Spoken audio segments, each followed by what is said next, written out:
Thank you. Welcome. I don't need to introduce Kekna to anyone here, so I'm not going to do that.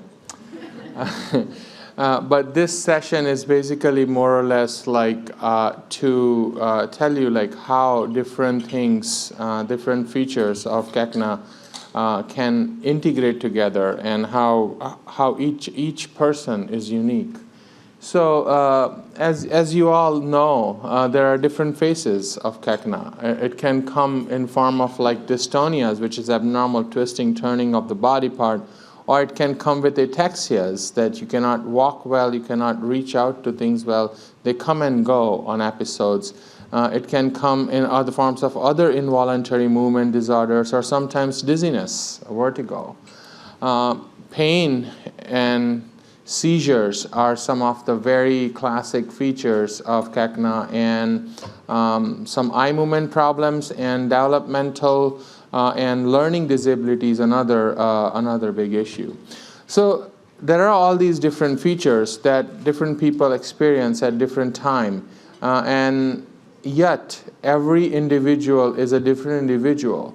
So I always think of these neurological disease with multiple different movement disorders or multiple different phenomenologies as a kaleidoscope. So each feature, let's say, is a piece of glass or a piece of something that goes in kaleidoscope, right? And then each turn of kaleidoscope puts that in such a unique and such a different way that not a single person is same as the other one. And that's what Kekna is all about.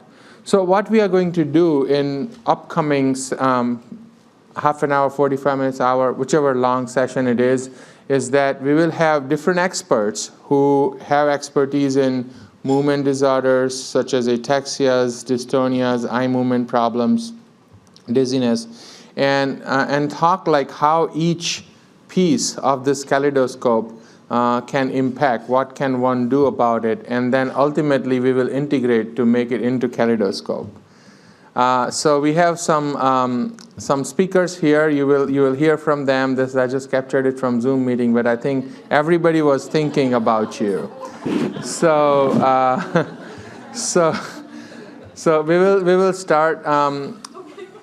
I know Sunita just told me the sequence, but I forgot the sequence. So I will just go in the sequence here. So Camilla Kilbane will talk about, no, I'm just saying sequence. Okay, so sequence, okay, we will start with Kristin, who will, oh, it went.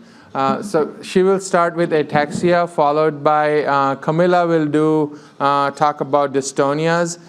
Then we will have Dr. Grossman, Scott Grossman will talk about eye movements, and then Dr. Jan will wrap up everything coming back to the kaleidoscope, right? So we will start.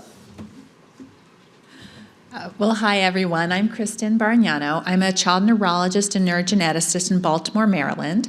I see individuals at Johns Hopkins and also at Kennedy Krieger. We have a multidisciplinary ataxia and cerebellar disorders clinic. So today I'm going to talk about some of the features of ataxia. So the question is, we talk a lot about ataxia, but what is the definition? And so essentially, this is the very wordy medical definition of ataxia. But essentially, for our purposes, it means incoordination. And it's incoordination not because someone is weak. And so incoordination can come from a lot of different places. It can come because you have problems with your inner ear telling your head and your body where you are in space. It can come from sensory inputs if you have problems with the fibers bringing position sense into your brain.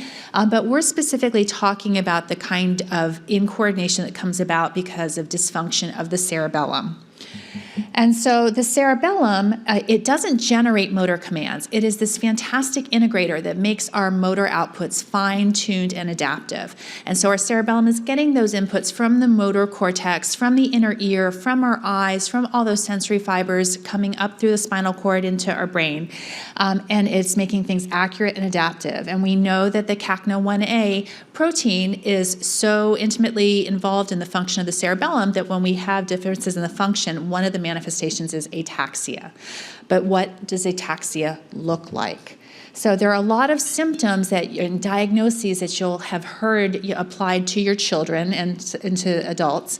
And so features of this cerebellar dysfunction include hypotonia or low core tone. And so we see a lot of that, especially if babies are affected very early on. Before we realize that their cerebellum is having so much difficulty, babies will have motor delays and will have this low core tone and be diagnosed with hypotonia. We can have gait ataxia, which is that wide-based gait. We can have dysmetria, which is incoordination with reaching. We can have dysarthria, which is difficulty with clarity of our speech because our cerebellum also is involved in coordinating our mouth muscles, and which is also why so many of our kids have difficulty with feeding because of that cerebellar dysfunction. And then Scott's going to talk about nystagmus, and then we can also have tremor or more shakiness that's in association with the cerebellar dysfunction. And so there were a lot of wonderful videos of your kids' movements that were submitted. And so what we've kind of done is picked and choose some of the videos that illustrate some of these symptoms so that you can say, okay, that's the vocabulary that the neurologist is using to describe that movement. So I'm saying my child is shaky. Is it tremor? Is it dysmetria? What is going on here? Okay, so here, this little guy is sitting on the couch, and you can see that he's super wobbly in his trunk. And so that's a manifestation of his hypotonia. And then when he's reaching for the iPad, he's incoordinated when he reaches for it, and that's the dysmetria feature that we see there.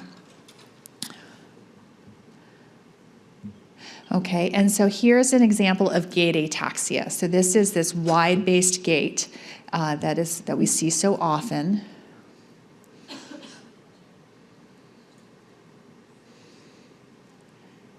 And so you can see she has also that core instability, so she's off balance as she's walking in that wide-based gait.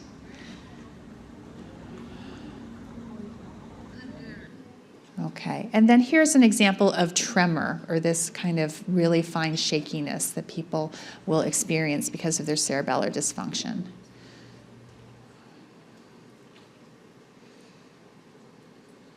Okay. Okay. So trying to integrate some of these questions that were submitted, there are lots of wonderful questions. And so one question that came up was, well, what can we do about these symptoms of ataxia? We'll touch a little bit on medications in a minute, briefly, but one of the main things that we can do is actually physical therapy. And so Jen Keller, our physical therapist, who is part of the clinical assessments today with the walkway, we have a little video clip of her kind of explaining her approach to helping kids with ataxia. Of highlights of activities for ataxia, and each of these something important that you can take home with you about how to address ataxia with exercise and rehab. So one thing is to slow down. And this is something that would help improve dysmetria. And you can see in this gentleman, when he moves quickly to do the finger to nose test, he has a hard time reaching the target, and he has a curve to his movement. It's not slow and controlled. If he slows down in this video, that's all he's doing is slowing down and doing the same activity. You can see how much more accurate he is and how he's able to be successful at reaching for a target.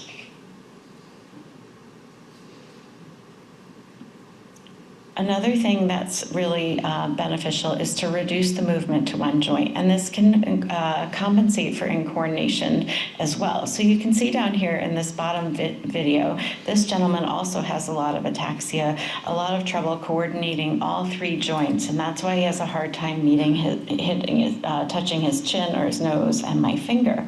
But above that, what you can see is, if you notice, he will slide the cup along the table or move just his trunk or just his shoulder, and then he's able to move with a lot better control. Additionally, if you look over here in the video where he's about to drink from this cup, you're going to see that he hugs his arms to his side, and he focuses on just first bending his elbows and then bringing his mouth to the cup. And it allows him to be able to not spill and to drink successfully. So reducing a movement to one joint is another key factor. we've done some exercise studies in people with ataxia, and one of the key things we found is that balance is the more important thing than coordinated leg movement in how someone is able to walk. And if people perform balance exercises, targeted balance exercises over time, they're able to improve their walking speed. So you can see here, the group started at a lower walking speed and improved by about 0.1 or to 0.15 meters per second after doing their exercise. So if you want to improve walking and balance, it's important to focus on balance exercises. And then lastly, there's a number of different ways we learn new motor strategies. So one is by error-based. And if you all drove to the conference today, or you got to the conference today and you rented a car, you might have noticed when you first step on the gas pedal, it doesn't go as fast, or maybe it goes too fast when you step on it, because it's not exactly the same as your car at home. But it doesn't take you very long, just a few miles or a couple of stops to adjust to this new motion. So that's taking into error. You made a mistake and you adjust what you did, and then you correct your how you step on the pedal, and you're successful. This is something that's really relies on the cerebellum. So if the cerebellum is not intact or able to help with that kind of things, how then are people able to actually improve their balance and their walking in our exercise studies? Well, what we're found is that reinforcement learning, where you got a signal that you did it right, or that it didn't work out the way you had planned, you're able to actually improve your movement pattern. So think about learning to swing on a swing. That's where you would, you can't be told exactly how to do it, but you start coordinating your legs and your arms, and eventually you're successful in one movement, and so you repeat that one again, or other movements that are not successful, you stop using. So which strategies are used in your rehab programs or your exercises could be really important in helping to improve movements as well. So just in another quick summary, slow down the movement to improve dysmetria, and that can help you just be successful in day-to-day life. Also, breaking down the movements to one joint can really help kids be able to perform activities of daily living or important tasks that they want to do. And then finding the right balance exercises to work on to either improve or attain walking is very important. How you do this, talk to your rehab professional about how you might be able to implement these different activities using the right kinds of motor learning strategies. And remember that one size does not fit all. So we're going to talk about a lot of other symptoms at this conference, and these are specific to addressing ataxia. And so it's important to individualize programs to the person and the different types of things you want to do. Okay. So that's talking about ataxia just as more of a constant symptom, but we also know that a lot of our kids and adults suffer from episodic ataxia. And so this is a video. Hopefully the sound will play. So she's clearly very distressed because she's in the midst of an episode. And you can see she has that wide-based ataxic gait. And so she's just miserable.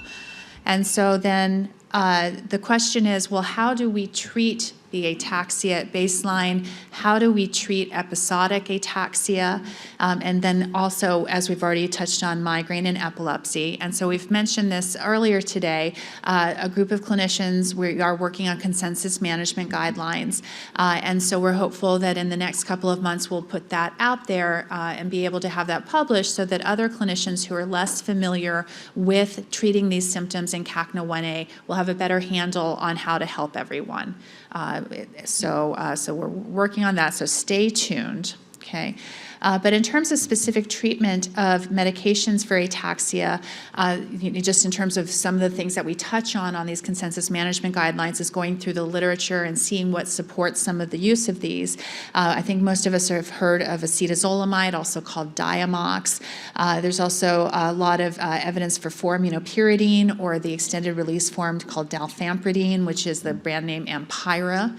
And then sometimes topiramate or Topamax has some of the same activity as the acetazolamide, and obviously a lot of interest in the acetyl-D-L-leucine or the Tangenol, which we're hopeful will be able to be available in the United States sometime in the reasonable future, and in formulations that our children can take. So I just wanted to take a moment in terms of talking about common childhood neurologic diagnoses, because our kids with CACNA1A, they're just like all the kids out there. They have normal childhood issues besides those related to CACNA1A. And so, for example, tics are super duper common. And so there was a question from one parent about their child's tics. Not related to CACNA1A. You can see that in any child without a developmental disability or neurodevelopmental disorder. And you can talk with your child neurologist about management strategies for those tics if they're causing distress. Oftentimes tics can just be ignored because they're not the sign of something bad going on or something that necessarily needs to be treated. Another common childhood phenomenon is something called stereotypies, or because sometimes we call them benign infantile stereotypies because they often start in the first year or two of life. And so we had a lovely question about someone's having these repetitive episodes with posturing and kind of being very engrossed and staring out. And so I'll show you a video of these.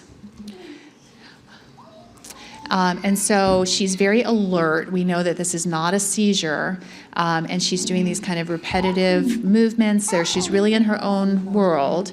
She does have some dystonic posturing during her stereotypy, which Camilla will comment on when she talks about dystonia. But these kinds of stereotyped and repetitive behaviors, super common, normal childhood issue, not related to CACNA1A. So that's what I had to say. Thank you.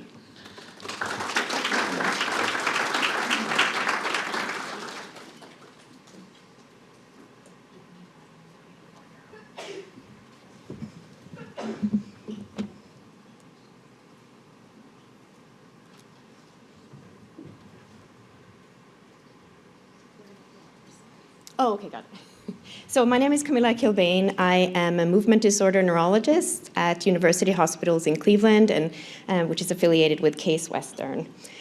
So I am going to speak about dystonia, and I think when you come to these these conferences, there are so many terms, so many kind of fancy words, right? And so sometimes I think we as clinicians, it's so normal for us, we don't think about it, but I think when you're coming in as a patient, as a family, these all sound very strange. So, let me just talk about what is dystonia first. And what is it? It's a problem with voluntary muscle control.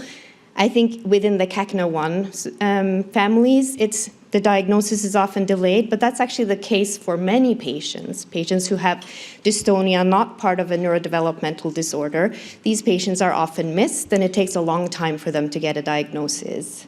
So people with CACNA1A can have dystonia, and people without other neurological symptoms can have it.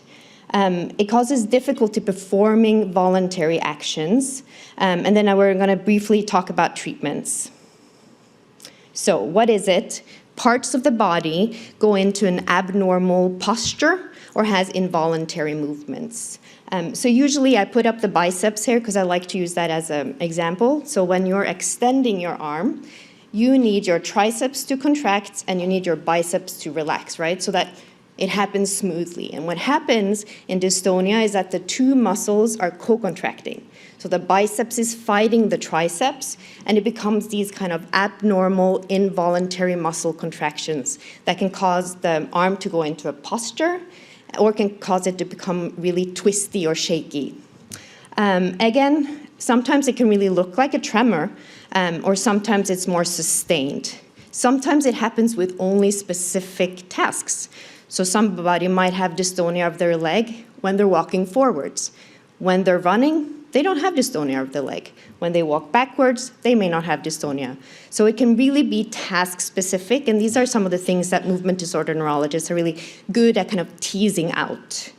One of the things that is really important, it's so usually, again, if the arm or the leg is in an abnormal contraction or posture, how do you know that it's not from spasticity, for example? So some people have increased tone as part of their neurodevelopmental disorder, and dystonia resolves in sleep. So if you examine your child when they're sleeping and you notice that the arm is nice and loose, then you know this is probably dystonia then, because spasticity would still be there during sleep.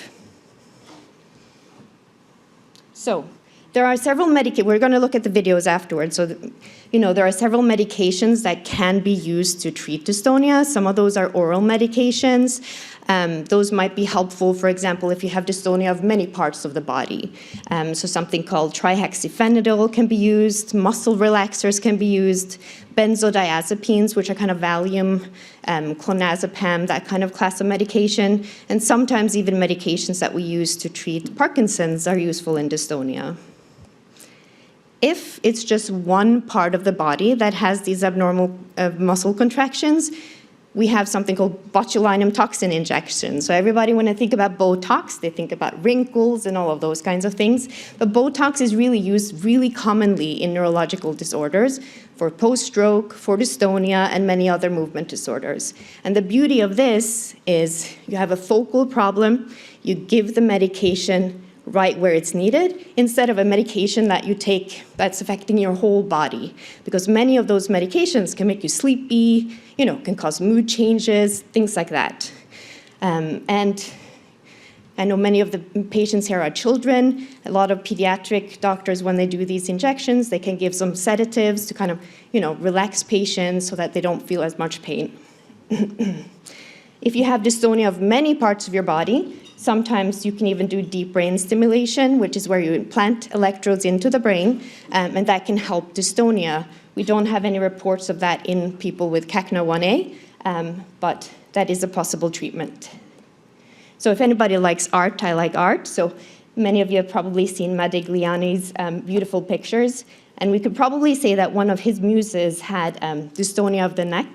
And you can see here the lady on the right. She puts her hand on the side of her cheek, and that kind of can help stabilize or normalize the position of her neck, and that's something called a sensory trick.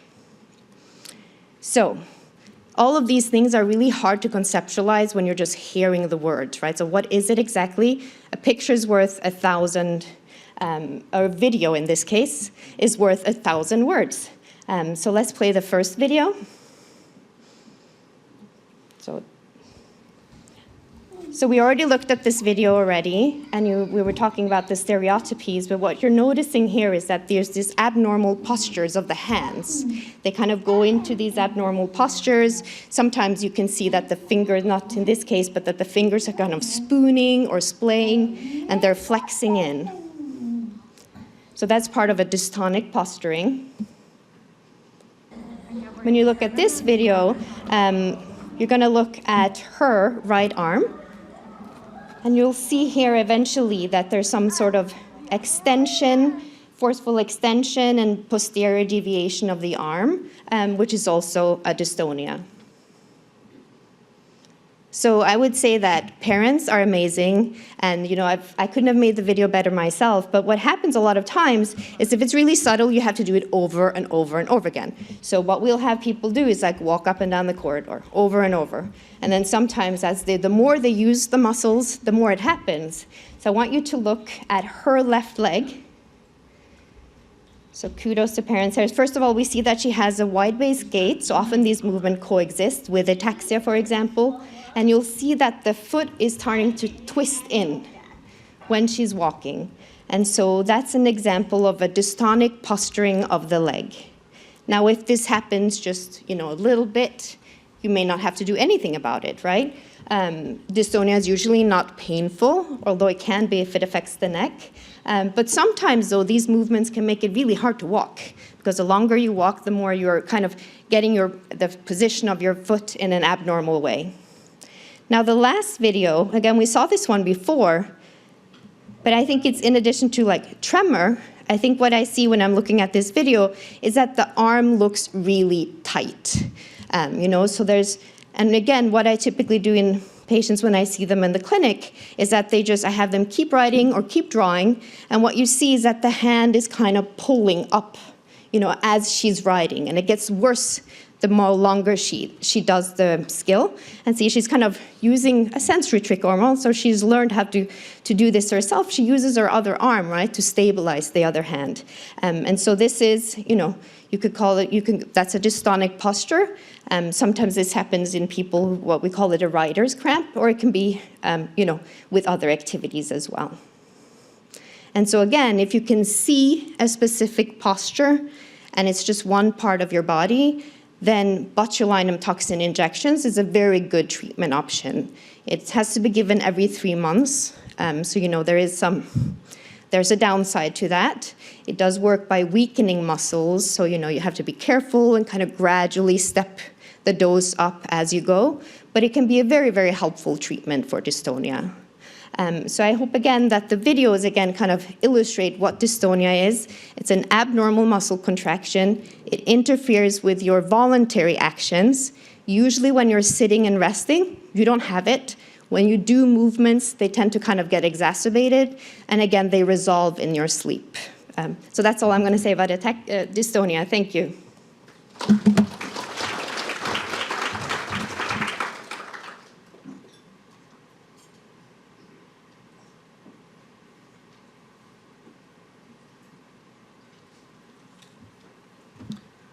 Great, thank you. So my name is Scott Grossman. I'm a neuro-ophthalmologist in New York City at NYU, and it's great to be back with everyone at the CACNA 1A conference. I had the pleasure of joining 2 years ago in San Antonio, got to meet many of you as individuals there, and look forward to spending more time with you immediately after this session as part of the clinical assessment session, where along with my friend and colleague, Dr. George Park, who's over there, George, raise your hand, we'll be focusing on evaluating the eye movement portion of the clinical assessments. So I wanted to also take this opportunity at the top to say thank you so much to all the families who submitted videos. I had the opportunity to really look through all of them that were submitted online and pulled out several that we're going to review today, in addition to some basic concepts about eye movement. And one of the terms that was brought up earlier that I think is really important for us to get a handle on is what's called nystagmus, right? And nystagmus can manifest in a couple of different ways in folks with CACNA 1A related disorders. And we're going to look at some videos of these different kinds of nystagmus. But nystagmus in general means in a movement, an abnormal to and fro movement of the eyes that most often in our CACNA 1A related disorder individuals is a jerk movement with a slow phase with the drift of the eye and then a fast phase of jerking back to a prior position. And it's a funny thing because we name it for the fast phase, the beat phase, but the actual pathologic or the abnormal phase is the slow one. And what I use to try to emphasize that is an analogy, like if you're watching a lecture at the end of a day and you're tired and your head drifts down, that's pathologic, right? But it's corrective to jerk your head up when you're listening to me drone on about eye movements. And so you can think about that when you're looking at eye movements in an individual. It's pathologic to drift and it's corrective to beat. So even though it's downbeat, beating down, the pathologic part is the eye drifting up. We're also going to see some examples of what's called gaze-evoked direction changing, meaning the direction of the beat of the eye movements changes when the person looks in different directions. And that is reflective of the fact that our eyes are always driven more or less back to the neutral position by the forces in our eye and our orbit. So when we're trying to look and we can't hold our eyes out, they drift in and then we beat out towards the side that we're trying to look to. Finally, there's a third kind of nystagmus, which I actually don't have a video of today. I looked really hard for it in the set that was submitted, but Lisa's, yeah, so maybe I'll, right, so I do have a good video of rebound, but in general, as a concept, it's essentially a change in the direction of the nystagmus that you're not going to really see unless you really look hard for it. So someone will look to the side, and the eyes will beat in attempted right gaze, and then when they look towards the center, the directionality of the fast phase of the correction will change, and it's called rebound because it changes direction when they look eccentrically to the side versus back to the center. Then we're going to move on to see some videos and look at kind of unusual eye movement, which is called paroxysmal tonic upgaze, or PTU, in which the eyes are driven up and are held in an elevated position. And we sometimes will adjust the position of our head to look down to try to point our eyes where we can see with our eyes towards an object of regard, where we're looking. And then we'll touch on strabismus, which is a misalignment of the eyes. So to look at the video of our first little guy here, and you can see it's a little bit small, but you can see the eyes are drifting up and then beating down, right? Like we talked about, it's a little bit pathologic for them to drift up, and it's corrective for them to beat down. I'm also going to point out that if you really take a close look at the eyes and how they're aligned, they may also have what's called an esotropia, the eyes turned in compared to each other. This kid has a little bit of what's called a wide epicanthal fold, so the skin and the nose in between the two eyes is a little bit broad, and sometimes that can be a bit deceiving because it makes it look like the eyes are closer or turning in compared to each other, when in fact it's just a kind of artifact. But we can look in this still shot the way the light hits the eye. There's a little white dot in the center of their left eye, and that could help us to decide if the eye is correctly aligned or misaligned. And this is one of the things that we're going to be looking for when we meet with a lot of y'all right after this session as part of the clinical assessments. This is a little bit more of a shot from the side, but you can see that the eyes here drift up and beat down as well when they're focusing on something that they're drawing. This is another example of downbeat nystagmus. Some of the medications that were brought up by Dr. Baranano earlier on for ataxia are also things that can be considered for use in downbeat nystagmus, things like 4-aminopyridine and other agents that were brought up. And I'm happy to talk to anyone after the session about further detail on an individual situation. Now we're going to take a little look at this video in which this baby is being held there by a caregiver and is kind of exploring the natural environment. And we can see a little bit of subtle downbeat at the beginning where the eyes drift up and beat down, but then soon they're going to look to the left, and you'll notice the eyes will drift in and beat left. So this is direction changing, and then it's downbeat. Yeah. I know, I smiled a lot watching this video too. Then you'll watch the look to the left. The eyes will drift in and beat out. Direction changing. So that's left beat nystagmus, right? The eyes are drifting in a way that's not normal, and then they correct out, which is the corrective phase, and for which we name it. All right. And so for PTU, paroxysmal tonic upgaze, in the first video, we're going to see that the child is sitting on the bed, and the eyes sort of start the video in a fixed upgaze position.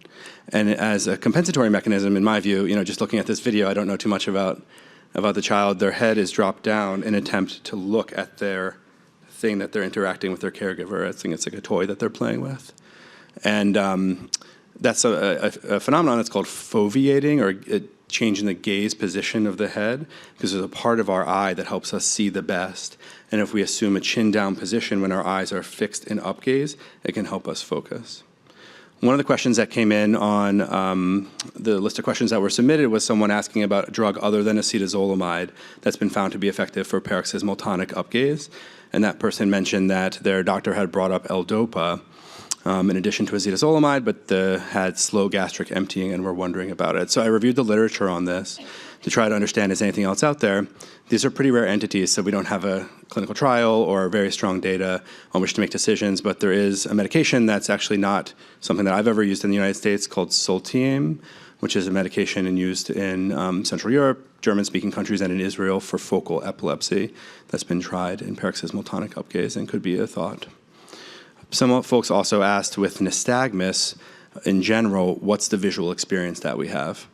It's a hard question to answer because there's a lot of different kinds of nystagmus, and it depends a little bit on when the nystagmus comes into play. So if you're an adult who acquires nystagmus, some people maybe hear of things like vertigo or vestibular neuritis, where we have an infection of our inner ear that can give us a violent room spinning sensation as nystagmus. But if we're born with it or we've had it for a long time, what can happen is the retina, our eye, is moving all the time, and it can make our vision less acute. Like worse visual acuity because our eye is moving and we can't look at the thing that we're trying to evaluate and focus on.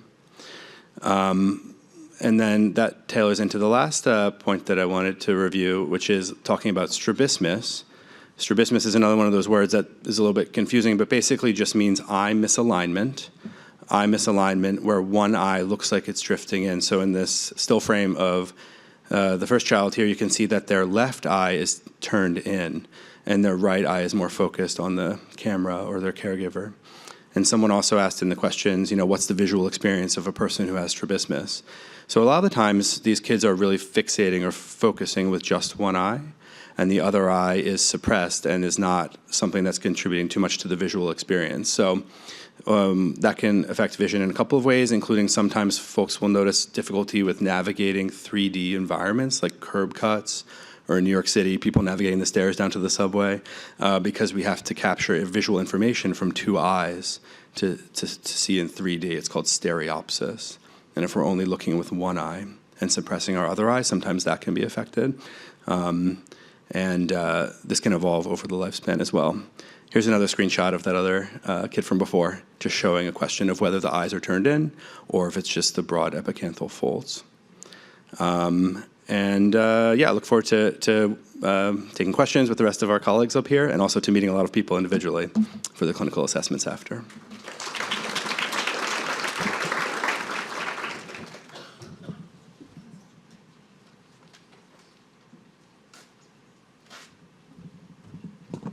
Hi, I'm Joanna from Mount Sinai, and it's my pleasure to be here. I very much look forward to meeting you after this.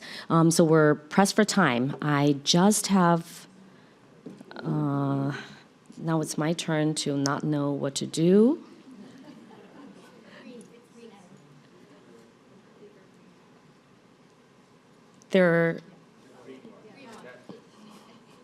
Okay. So I borrowed the slide from Dr. Shaikh, and so basically this is the only slide that I'm going to show. And so today you've been through a lot. If you have never attended a family meeting, you've been bombarded with a lot of information, and so I don't want to belabor all the details, and other than reminding you that from our clinical perspective, from an investigative perspective, on all the clinicians that are here are struggling to figure out how to capture all the highly variable, highly heterogeneous clinical manifestations, to identify features that would change over time, ideally in response to whatever intervention that we hope to investigate. So I know that sounds that was a very long sentence. I can't believe that I said it in one breath. But basically what it is that we're not testing a medication for blood pressure, for example. It's like one thing, you test it, we can measure it. We're actually looking at so many different things. And the complexity of the clinical manifestations all have to do with the function of this channel that is expressed in different amounts in different areas of the brain. So it's a very complex ion channel. It obviously serves a very important function, and there's so many different manifestations. So we rely on you to provide us information. And so today, at the clinical assessment, we're partners. So we're learning from all of you, and we're hoping to develop tools that we can actually have like demonstration videos for you to help record from your children And maybe every 6 months. I mean, children grow up so quickly, right? They're like a different person in 6 months. And so it's not enough for us to have a family meeting every 2 years for us to assess you. And so ideally, we can actually come up with very easily applied tools that you can bring home, take home with you, and you can actually see, we can share the information. And we're trying to capture what may be modifiable, and that's our goal. And so the truth is, I don't know, and chances are we're not going to correct, for example, brain atrophy, any shrinking of the brain, but we're certainly hopeful that to a certain degree, ataxia can be improved by physical therapy, by movement, by exercise, and hopefully with whatever information, whatever medication that we try. So on that note, I just want to say, again, the take-home message is that we're looking at a very complex, a broad spectrum of manifestations, and we're trying to figure out how to best capture the modifiable features, and we want to work with you to find meaningful improvements. Okay? Thank you so much.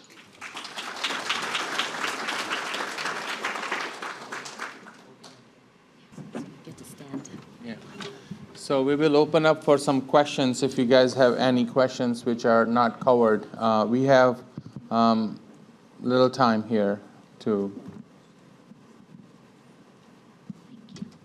Dr. Grossman, hi. My son does have PTU. We did go visit a neuro-ophthalmologist at MUSC in South Carolina, and he basically said, I'm not sure why you're here.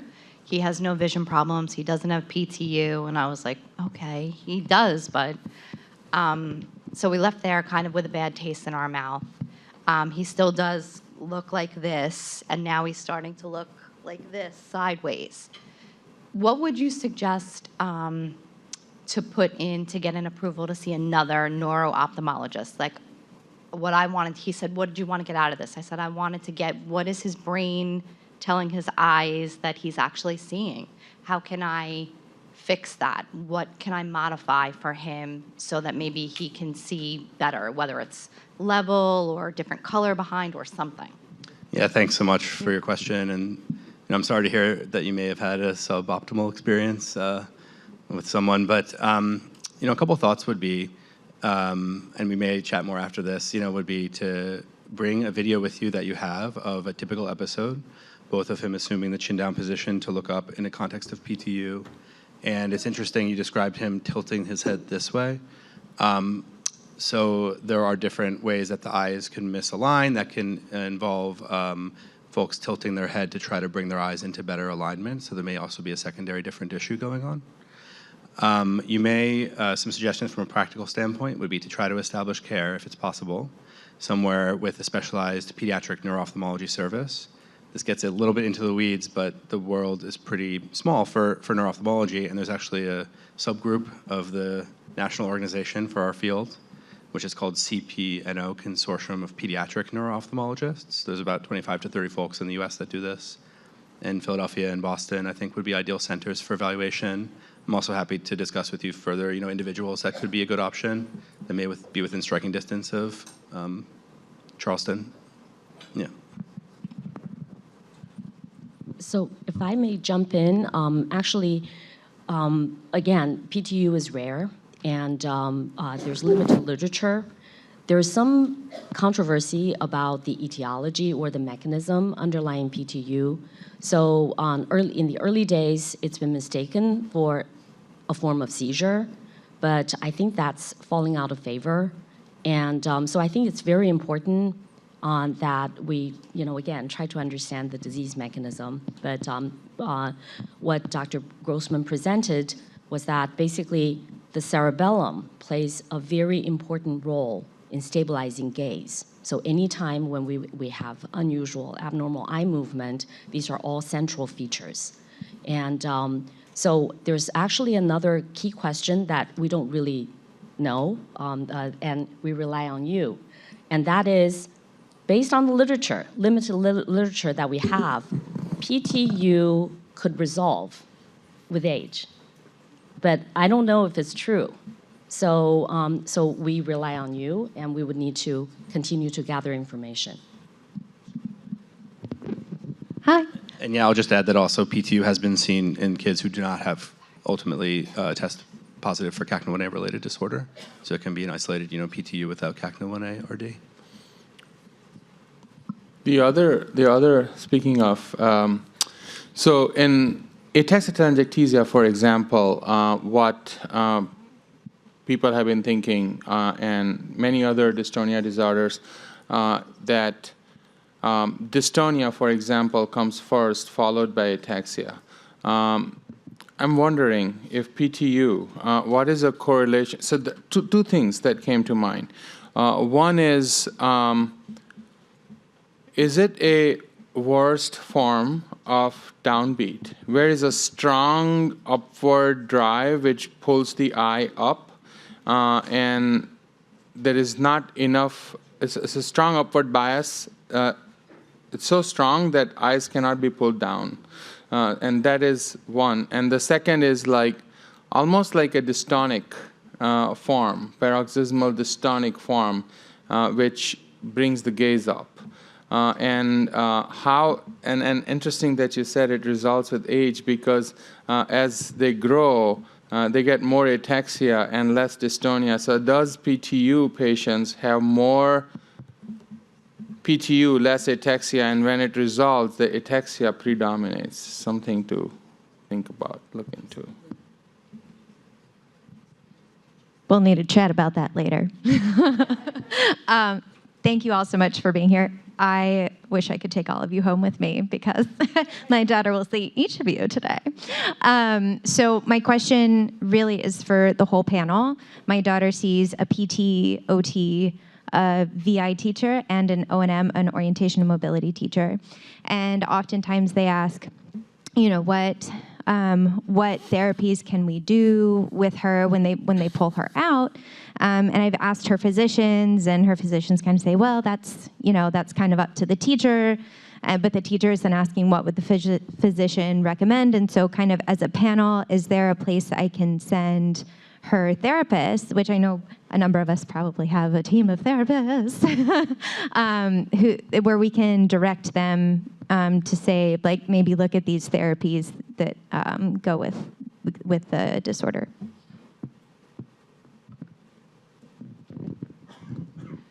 So we all recognize that taking care of a child with a neurodevelopmental disability is a full-time job in terms of building a team for them.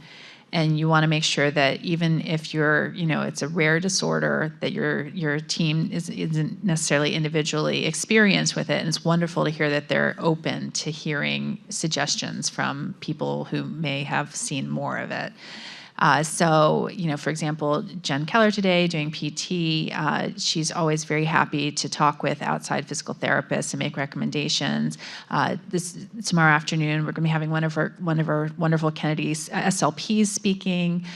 We have an OT as part of our ataxia center who's very happy to be receptive to chatting with other OTs, so we can talk afterwards and help make those connections, okay, for everyone. So. Hi, I have a question. Most of the videos were from my friend's daughter. So it happened that she had nystagmus and a little bit of strabism, but when she started taking acetaminophen, they disappeared, but then PTU appeared.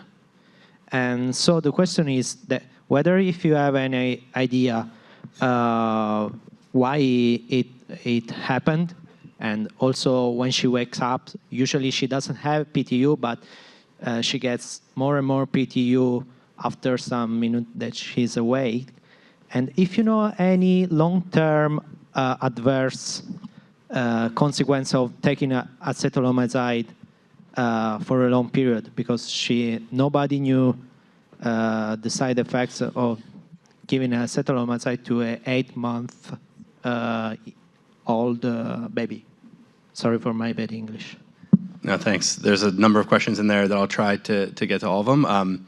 So I think for the second one, which was why did nystagmus resolve but PTU come on after acetazolamide, very hard to answer that.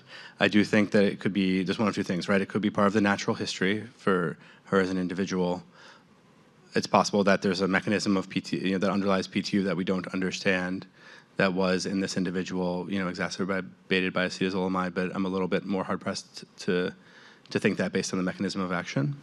In terms of growth, I would love to hear what other folks have to say as well, or in terms of the side effects of acetazolamide. I've had a couple of kids on acetazolamide and worked with pediatricians to ensure that they're growing at a normal rate and that their growth curve is not evolving. I don't know if anyone else has come into that as part of a side effect of acetazolamide in the long term.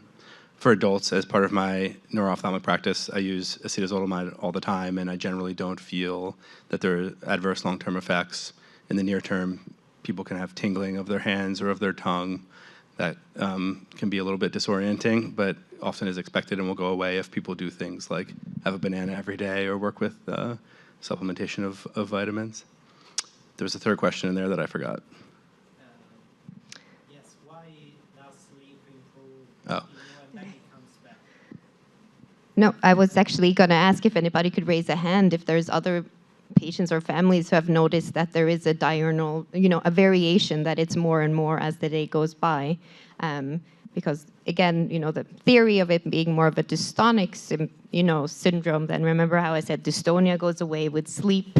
It tends to happen, when you wake up, you're okay, and then a few minutes in, when you're walking, start moving around, you start developing the symptoms. And so that, did pique my interest, to the etiology of the eye movements. And again, I don't want to, suggest trying a dystonia medication, but that is something to consider, I suppose.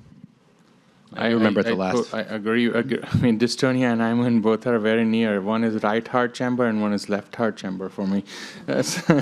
So, I mean, I agree. There is a continuum. And actually, it's very interesting. One of the experts in dystonia, Buzz, he once asked me, is strabismus a form of eye dystonia? I mean, why can't it be? Yeah. You didn't hear that from me, but that something to think about, right? So there is always a continuum in pathophysiology, and there is always a continuum in the way we treat it. So, for strabismus, we use, pediatric ophthalmologists, they use botulinum toxin. In fact, botulinum toxin was first tried for treatment of strabismus before it even came for dystonia. So it could also be a positive feedback loop with strabismus, where you have a dystonia that leads the eye to be misaligned, then the visual system develops asymmetrically, and it's more challenging to realign the eye over time. And the other thing, as you were saying about your son or daughter who was first doing up and then, does he or she have nystagmus? Because sometimes they find a null for nystagmus, and wherever the null of the nystagmus is, that means nystagmus is worse in this direction and this direction, but it is less here, then they find that eye position, and if it is there, then they kind of like align their head to make that null straight. So that could be the other explanation for it started off this way and then it went like that. So, hi, I'm also humbled to be here and even speaking right now, but my son is 16, so this is kind of just a story about all of this. My son had strabismus and nystagmus. He still has that, and eye gaze, and when he was 1.5, and he wasn't diagnosed till he was 10, so this was like my eye doctor being amazing. But he had an eye surgery when he was 1.5 that loosen the muscles, the inside muscles of both eyes to align his eyes, which has proved very effective. I don't know if that happens anymore, but he also seemed like the eye gaze absolutely corrected also, but he still has a nystagmus. But that was just a story to share. And I will go ahead and ask a couple of the questions from online because I want to make sure the virtual participants are getting their questions in as well. Are PTU and benign paroxysmal torticollis, are those more under the umbrella of ataxia or dystonia? And does that impact the treatment modalities at all? Yeah, so I would say that torticollis is basically means dystonia of the neck.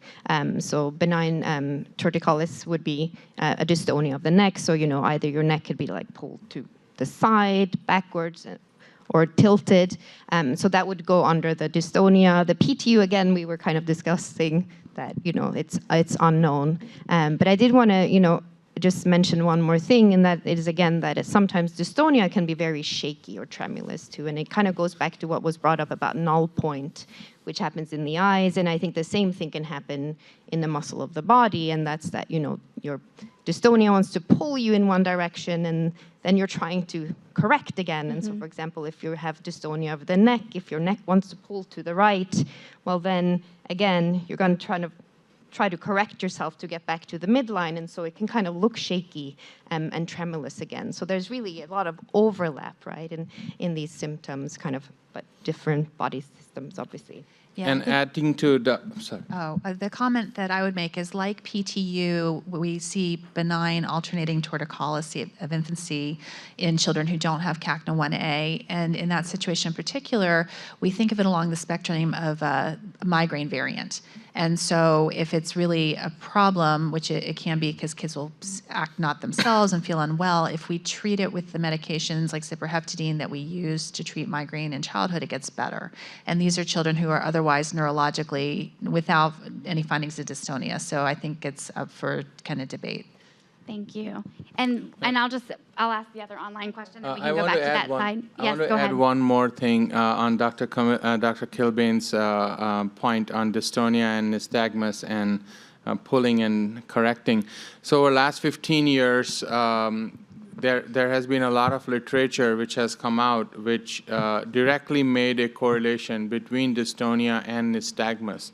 And even the term head nystagmus was brought on to explain some tremulous movements of the head in dystonia. And we recorded different parts of the brain from the single neuron, like single neurons from different parts of the, like thalamus and globus pallidum, these two common areas where people implant DBS electrodes. And we recorded from those areas, and we looked at the characteristics of the cells. And what we have been increasingly finding is that the cellular firing and the physiology that we find in the brain in dystonia patients is very similar to what one would expect in the eye movement sensitive areas, which then would lead to nystagmus. So, you know, the way we were always taught that nature has one way of basic operation, right? Like, and every physiological principles every physiological processes follow one specific principle, or not many principles for many different things. So that way, if something goes wrong, it also follows the same principle. And that's how we were thinking of continuum between nystagmus and dystonia. So that is another thing, not just the phenomenology, but also the physiology is somewhat similar for the two. Thank you. Is it true, so if a child has an upgaze, is it truly PTU if she brings her eyes down with vocal or tactile cues? And like, and not so like with the eyes actually drift down in the globe and come towards center I think gate? probably eyes are drifting up, and then it's an online question, so I'm guessing, but eyes drifting up, and then you say the child's name, or you tap their leg, and then child brings their eyes down on their own. Does that mean it isn't PTU? That's a very tough question. I mean, my understanding of PTU is that it's tonic and that it cannot be overcome volitionally. But this also raises a question. Remember, we talked about sensory cues, right? Yeah. And so is this a correlate of a sensory cue for something like torticollis or cervical dystonia? And one more interesting thing about the eyes and neck is that eyes and neck, they share many common neural circuits in the brain, especially in the midbrain.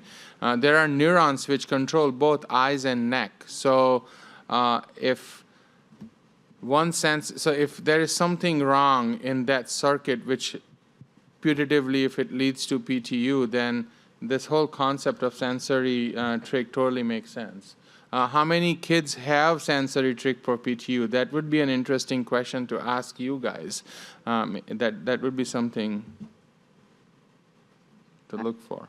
I have a question for ataxia treatment that's not medication related, so more the therapy route, and maybe some of it's a comment. So I found years later through the foundation about NAPA, which is intensive therapy, and so I found great gains in my daughter going to intensive therapy, which would be 3 weeks in a row of Monday to Friday therapy, and they do specific things for balance and really trying to work specifically on gaining that balance, and it did help her gait, and it did give her more strength to be able to start going upstairs with assistance.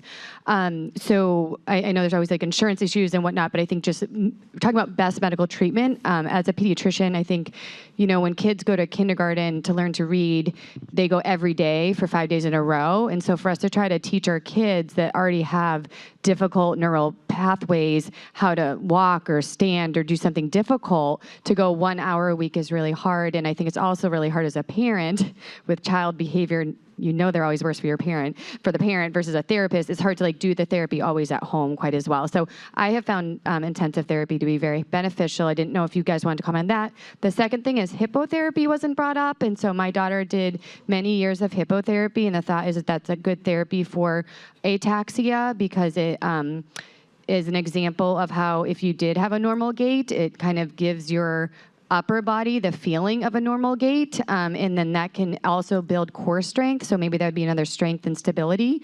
And then dogs we talked about, where there's therapy dogs. Personally, I found that very expensive and maybe not the best route.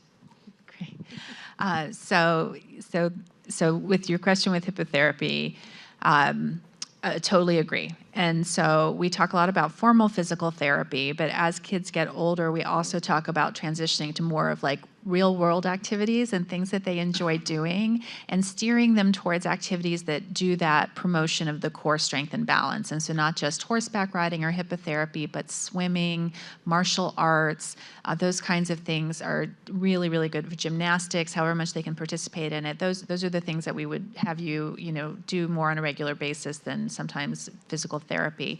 But I totally agree, and that's something we're seeing over and over again with our kids with ataxia related to CACNA1A and not related to CACNA1A, that these very intense bursts of therapies, they show great gains. And so that's really something, you have to have the time and the resources to be able to invest in it, which is a huge thing. I will defer the question of the therapy dog. I think if you're not a dog person, I wouldn't go down that route. Hi, sorry, over this way. Can you say if there is a direct correlation between the degree of cerebellar atrophy and the severity of a patient's ataxia? And for those with congenital ataxia, do you tend to see improvement, regression, or are they stagnant as they age? So again, a great question. And so the degree of cerebellar atrophy largely does not correlate with the child's coordination skills. And so it really is not super helpful to monitor how they're doing with serial MRIs. So, we can see loss of volume on the cerebellum and see that kids are completely clinically stable. So I would get away from being overly worried about what the cerebellum is looking like on the MRI. And that's part of the discussion we've had as part of the clinical consensus guidelines is, what frequency or should we be recommending serial MRIs? And I think, for lack of any evidence, we're saying, well, maybe it's a good idea every so often to check in just so, down the road, we're not wishing we had missed an opportunity to get a data point. But it's not going to really inform us about what's going to happen with a child's motor skills. You can see people with ataxia of all different causes who have really dramatically atrophied cerebellums and still have remarkably good skills, to answer that question. And then the question about congenital ataxias, that's part of the natural history study that we need to, be following with time. We know that even with these so-called congenital ataxias, there is a risk that as children age into adults and go into, into full-on adulthood, that they could potentially start developing some more baseline ataxia, even if they've only experienced episodic ataxia before. And that's the same for other, things that are being framed as congenital ataxias. So I'd like to, sorry. Go ahead. I'd like to add that we would like to include neuroimaging as part of our biomarker collection. I think that there really has not been a systematic effort on the part of the foundation to look at the existing MRIs and CT scans, if there are any. And so I think that it will be extremely valuable. It's not just the MRIs, but the EEG recordings that have been made, ideally even the video EEG data. There are highly dedicated clinicians. You heard about from Dr. Rossignol.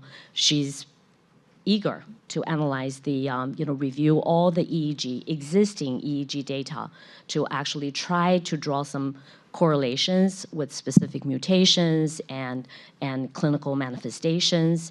And we have Dr. Doris Lin right there. She's on the faculty of Johns Hopkins in the Department of Neuroradiology. She's also highly committed to looking at the existing MRIs. I think that we just don't have enough data to truly correlate. There's no direct correlation, right? We can look at imaging, but there's so many things that are not specific on the imaging. It's not, it's not as if we can look at the scan and say, oh, it's a big brain, it's a small brain, and therefore the functions are different. So the clinical context is also very important. So at this, I also want to put in a plug for the narratives. I don't know if there's a way for all the families to go back to the assessment, the questionnaires that you provided. If you can actually go back and fill in more information in the open comment section. So for example, the wonderful experience from intense physical therapy, please share that information. And any specific response, positive or negative, to medications, dosage, the weight of your child at the time, I think that that's valuable information that we should just pull. And so this iteration of the clinical assessment is just our best guess at the time. And looking over the results, we would like to modify it so that we can actually capture very, very informative information. But do take the time to complete fill in more information so that we can actually try to extract potentially highly, highly relevant information to include for the future. We have time for one more question. I think she was. Oh. So my daughter at first was diagnosed with PTU, then it went to nystagmus, and now we have ocular motor apraxia tossed in. So how does that fall in eye-wise? Yeah, oculomotor apraxia is a term that refers to things that are more interactive, like a visual cognitive problem with orienting to space and knowing where the eyes should be. I think of it, they're all, I would think of them all as related. They're all neuro-ophthalmic, but they speak perhaps to a different neuroanatomy. Sorry. I think that could also be like saccade impairment, right? So difficulty generating saccades sometimes. And so again, I'm so sorry that we're just, bombarding you with all these, technical terms, and, even we struggle with the terms, but this is why videos would be very important. So just record and we can try to figure it out. And a lot of this are things that we're also looking for after this in the clinical assessments. So. Especially apraxias are like kind of hard to tease apart from the other disorders of problems in making saccades. So it will be great if you can share the video, then we can save one versus the other. We have another question, one last question from you. Well, I actually don't have a specific question, but more from experience. My son is almost 13. I'm also a pediatric physical therapist, but I think it's crucial to post your questions. Get involved on the Facebook group, post your questions. There are so many of us professionals, as a physical therapist myself, on the board with kids with the same disorder. So post your questions. We can answer them. Do you need a vision therapist? Vision therapy can happen through school. Do you need your PT to talk to me about specific protocols or specific therapeutic ideas? All of us are more than willing to share ideas and share therapeutic techniques that we've experienced from extensive high-intensive therapy ideas, OT ideas, all those sorts of things, but advocate for your kids. They go to the School for the Blind in your area and push for services within your school corp if you're not homeschooling. Even if you are homeschooling, push for those services to actually happen. Get the referrals for those services and push for those services. Find a vision therapist that's a private vision therapist within your area. They exist and they're out there. Find somebody that's really educated in cortical visual impairments and go there. They can give you those ideas and those suggestions on how to implement resources and how to help your kids learn. So I guess my push is, again, get involved. Answer these questions on the history studies, provide your feedback, put your narratives there.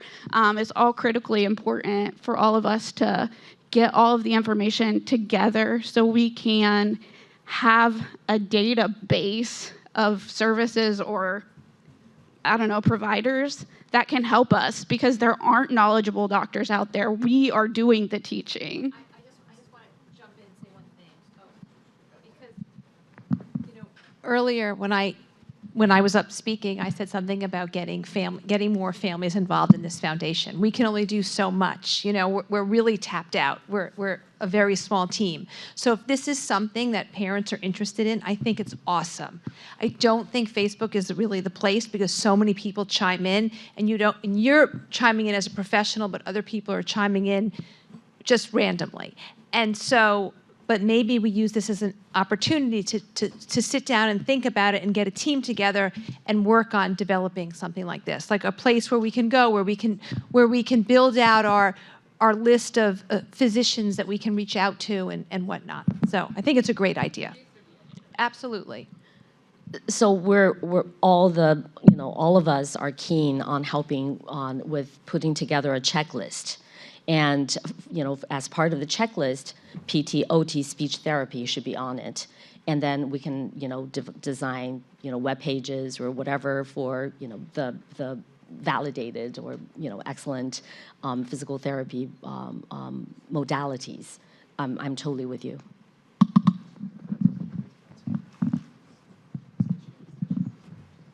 Okay, I think we're going to wrap up. Thank you guys so much. It's a really informative panel. Oh my gosh. You okay?